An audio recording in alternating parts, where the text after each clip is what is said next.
Hello my friends, welcome back to another video. My name is Amanda and welcome to my kitchen. Today's video is going to be a little bit different. Instead of just doing like one recipe, this video is going to be all about soup. So I have posted a good handful of soup videos on this channel over the last few years, so I thought it would be nice to have them all in one place. So this video is a compilation of my favorite soup recipes. I wanted to have them all together, so if you need some inspiration for dinner, I got you covered, because soups are great for meal prep. They're usually one pot or one pan and like packed full of veggies, so like that checks a lot of boxes for me. I don't know about you. So if you are new here, I just want to say thanks for clicking on this video, and especially if you're returning, thank you for clicking on this video. Don't forget to hit that thumbs up, it really helps support my channel. Subscribe if you're new and consider sharing with your friends. But without further ado, let's get into the soup.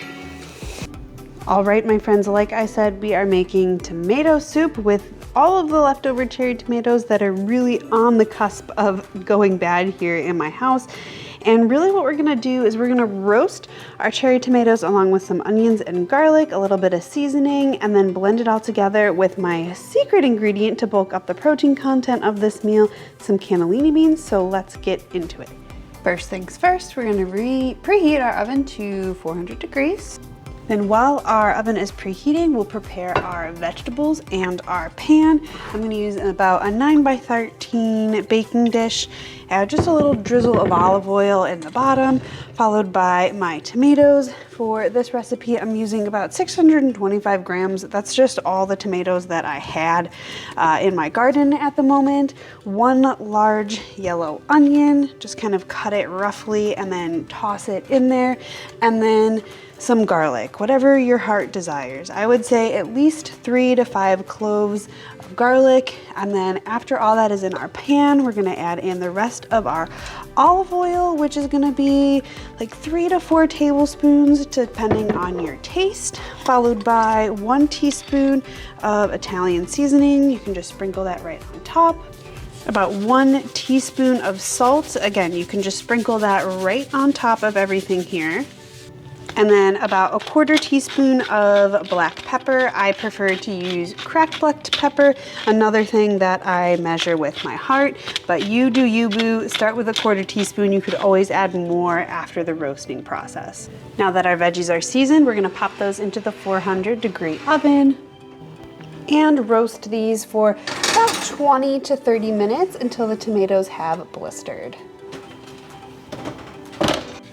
Right, so this has been roasting in the oven for 30 minutes and the tomatoes are starting to blister. If you wanted a little more char, you could leave it in for a little bit longer, but I think that this is good.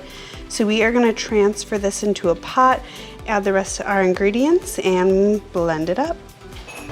All right, so we have our Dutch oven heating up on the stove here on a medium heat, and then we are just going to very carefully pour the hot roasty contents of our pan into our soup pot. Whew. Almost lost her there. And to our tomato mixture, we're going to add 1 can of drained and rinsed cannellini beans and 2 cups of vegetable broth, which I just made by adding 2 cups of hot water into a jar with 1 veggie bouillon cube. And then we're just gonna give this a few minutes to heat through, allow it to come to a simmer. And then we could blend the soup a couple of different ways. The first way is you could take everything straight out of the pan into a blender and blend that at high speed. Just make sure you take the top off so it can vent and cover it with a towel. Don't mind my dogs in the background here. Or the shortcut way, which is what we're doing today, a little bit more accessible, is we're gonna be using an immersion blender, so that way we can plug it in and blend everything right into the pot. You can do it whichever way you choose. It will probably get a little bit smoother if you use the high-speed blender, but we're gonna make it easy today. So now that we see we have some bubbles going, it's been maybe like 3 to 5 minutes.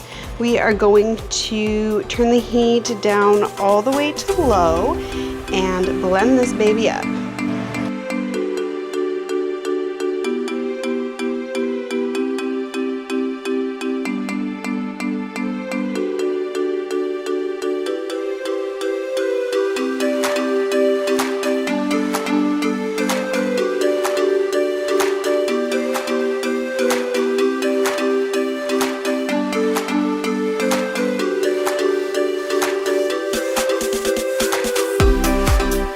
Now you could see, after a little bit of elbow grease, due to our immersion blender, our soup is nice and smooth. So we're going to bring this up to a simmer and just have it simmer for about 5 to 7 minutes just to kind of thicken up a little bit more now that everything is blended, allowing the flavors to fully meld together. Right, and as you can see, we are up to a simmer. Just give it a good stir. And it's been like this for just a few minutes, so we can go ahead and turn it off the heat and serve. So our very last step is to add a little bit of garnish, which is gonna be some fresh basil. In our case, a little bit of fresh cracked pepper. And last but not least, a little drizzle of olive oil. And enjoy. So the first thing we are going to do is chop our veggies, our onions, squash, and garlic, and then we are going to measure out our spices. So we will need 1/8 teaspoons of red pepper, 1/4 teaspoon of sage and thyme, 1/2 teaspoon of garlic powder and onion powder, 1/4 teaspoon of ginger, 1 teaspoon of salt, and 1/4 teaspoon of pepper. We're also going to need 4 to 6 cloves of garlic, a can of coconut milk, and about 3 cups of water, and a veggie bouillon cube. You don't need the bouillon cube if you want to use veggie broth. I would just recommend using a low sodium veggie broth. And then into our Dutch oven, we're going to add 1 of the 2 tablespoons of oil and saute our onion for 3 to 5 minutes until it becomes translucent. Add in our garlic and spices and bouillon cube after that, and saute for a minute or 2 just until everything becomes nice and fragrant. You want to stir this pretty often just to ensure that the spices do not burn. It is okay if you have this fond forming at the bottom of your pot. We will deglaze, so we will add in our squash next, followed by our water. About 3 cups. You might need a little less if you have a smaller squash. You just want to almost cover the squash with the water. And then once you add that in, go ahead and scrape the bottom of the pot to get that fond, all that wonderful flavor, and attempt to get your coconut milk out of the can. It's cold here and it got settled and wouldn't come out, so I had to use a spoon. So then we'll add in our 1 can of coconut milk, stir everything to combine, and then grate in some fresh nutmeg, and try not to throw the whole nutmeg into the pot like I did if you could help it. I just wanted to make sure I didn't lose any of the freshly grated nutmeg, and I didn't have an exact measurement for this. I just kind of grated it until I felt like there was enough in there just to add a little bit of depth of flavor to this. If you do have fresh spices, you could also add like a sprig of thyme and sage in here while this is cooking, but we're going with dry to make it easy. Meanwhile, we're going to have our chickpeas being made. So we're going to need 1/4 teaspoon each of sage, onion powder, garlic powder, and salt. So we're going to rinse and drain our can of chickpeas and put those in a pan with about 1 tablespoon of oil, and we're just going to let those sit for about 5 minutes or so until they get crispy, and then stir them. Do not stir them early because you want them to get brown if you're doing this on the stove. Alternatively, you could roast them in the oven at 400 degrees for about half an hour, flipping halfway. They'll get way crispier. But after that, about 5 to 7 minutes, you just want to stir everything and add the spices, stir them around a bit, and then cook them for about 5 more minutes. And then we're going to bump back to our soup here. So we brought our soup to a boil. As you can see, it's nice and fluffy. And then we are going to simmer that until the squash is tender. So about 15 to 20 minutes. And then we're going to add in my secret creamy ingredient to make soups nice and thick and luscious. 1 can of cannellini beans that have been rinsed and drained. Add those into the pot and then use an immersion blender to blend everything up until smooth. Alternatively, you could use a high-speed blender to blend this. Just make sure you use the vent. And then we can add more salt and pepper and nutmeg as needed, and definitely adjust the spices to taste. If you want to be a little bit more sweet, maybe cut back on the garlic, add a little bit of sugar. If you want it to be more savory, that's kind of the way we were going here. This is definitely a more savory soup. So then after everything was nice and blended, nice and smooth, I added a little bit more seasoning and brought this back up to a simmer for about 5 minutes or so, just to kind of let everything thicken up and really infuse those flavors. And this was like a really cozy soup. It turned out a little thinner than I wanted, but actually like leftovers ended up being a lot thicker once it cooled. So I think for the amount of squash that I had, this was a good amount. So definitely like adjust the amount of water if you have a smaller squash. I apologize, I did not measure the squash or weigh the squash before I made this. I was just like, ooh, butternut squash, that sounds great. And kind of ran with it, but it was like a decent amount of squash, but you definitely want the squash flavor to come through. And then I served this up into a bowl and topped it with our pan-fried chickpea croutons. If you want them to be really crispy, I definitely recommend baking them in the oven. I just didn't want to heat my oven this night. So yeah. So the first thing we are going to do is prep all of our items for this soup. We're going to rinse 1 cup of green lentils and let those soak.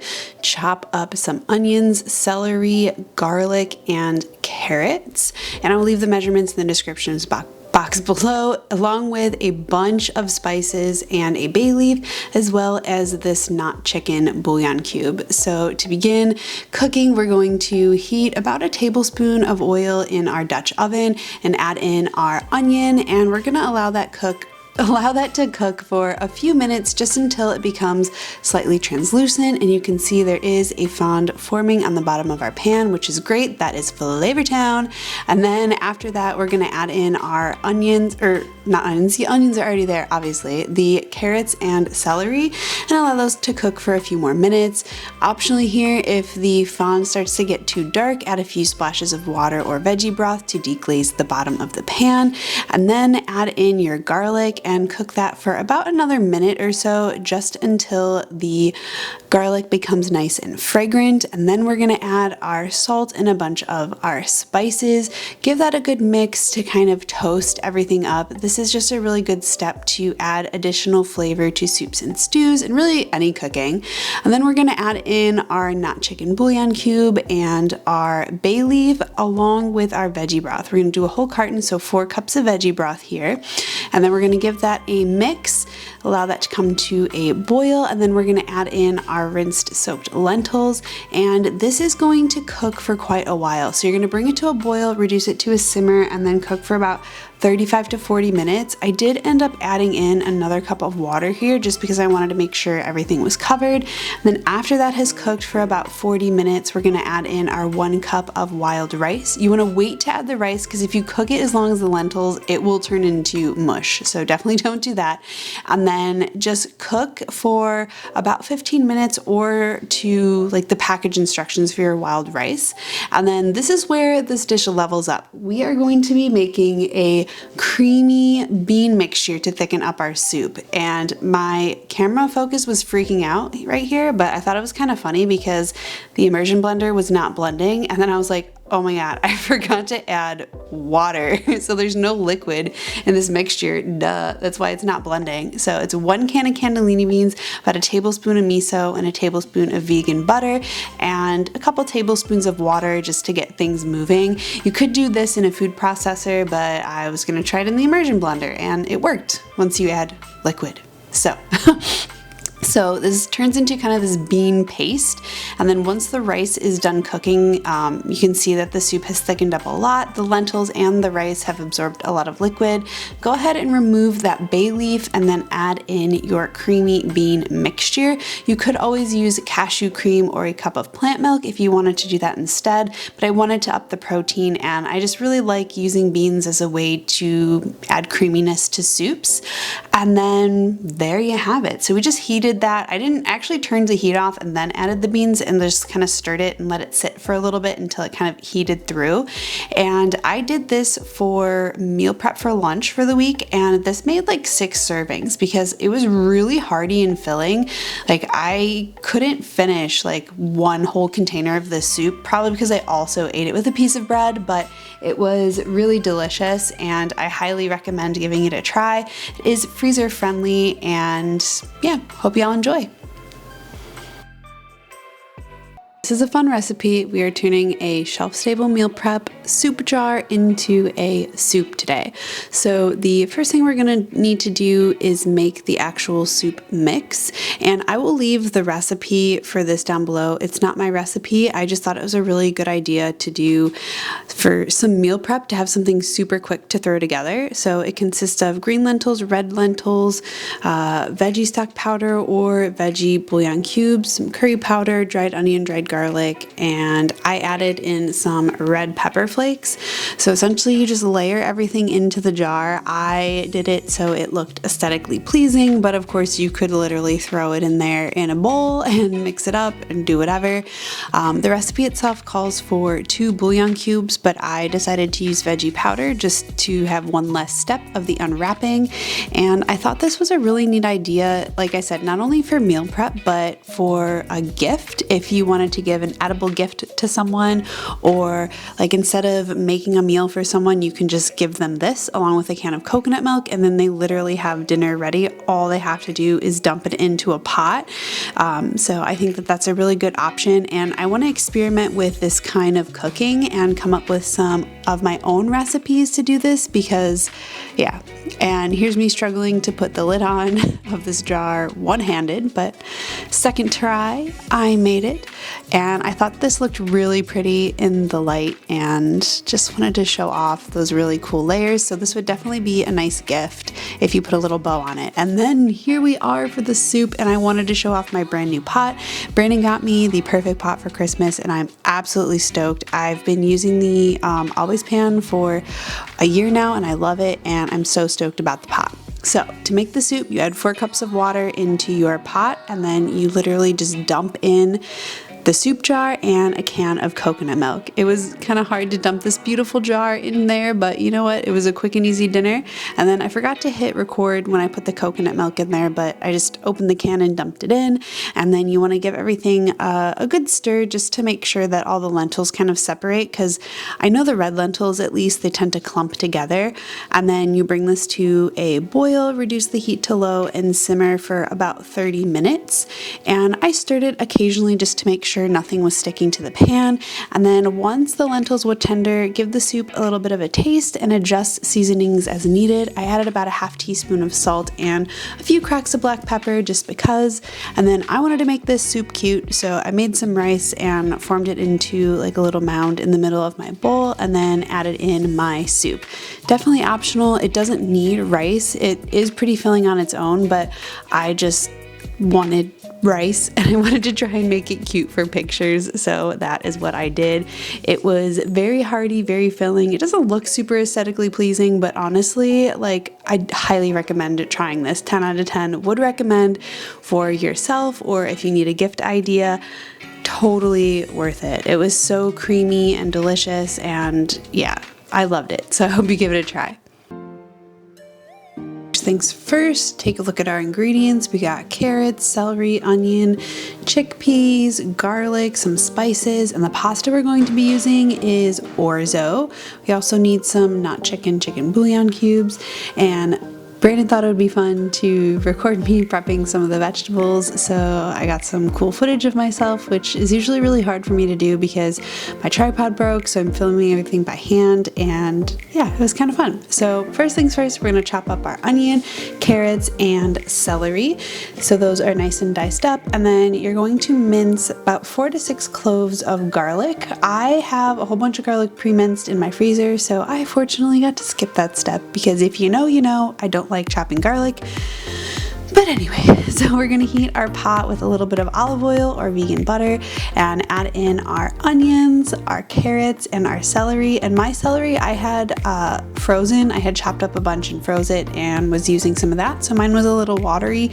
So this did take a little bit longer than expected to cook, but I kind of sweated those down for about 5 to 7 minutes and then added in my minced garlic and let that cook for another minute or two. And then I went in with my spices, garlic powder, onion powder, thyme, salt, and pepper. All the measurements will be in the description box below. Gave those a little bit of a toast by stirring everything together and then add in the rest of the ingredients. Pretty simple. We're gonna do 2 cans of chickpeas, which I only had one, so I used a can of white beans too. 1 bay leaf. We're gonna do 2 not chicken bouillon cubes and a total of 8 cups of water. We definitely want to make sure we have enough water for everything to simmer and cook up. So we're going to give that a little bit of a stir, bring that to a boil and let it simmer for about 10 to 15 minutes or so, just so the flavors kind of meld together. After that has been simmering, we're going to add in our 1 cup of orzo pasta and then just cook this according to the package directions. So mine was for 9 minutes. So I stirred that up, brought it back up to a boil, reduced it a little bit, and then had that cook for 9 minutes or until the pasta was done, just stirring it and checking on it occasionally just to make sure that everything is cooking appropriately. And this is great for freezer meal prep, so that's what I did with my leftovers. Had this awesome cube and we're good for weeks to come. All right, my friends, I hope you enjoyed this video today and got some inspiration for your meals and found a new soup recipe to try. Let me know in the comment section below what your favorite soup from this video was, or just what your favorite soup is in general, because I would love to try some new soup recipes because it is winter where I live right now, so it is pretty cold and I'm all about the soup. Like I said, it's great for meal prep. They usually freeze really well, so you can have leftovers for like an extended meal prep. And like, I think that's a really great way to continue to eat healthy, or just a really nice way to have a quick lunch. If you don't have anything to eat, just pop a little cube of soup out of the freezer and you're good to go. So yeah, thanks for sticking around and clicking on this video. Don't forget to hit that thumbs up button and like this video if you found it interesting. Subscribe to my channel. Maybe share this video with your friends if you found it cool enough to do so. And I'll see you in the next video. Bye for now.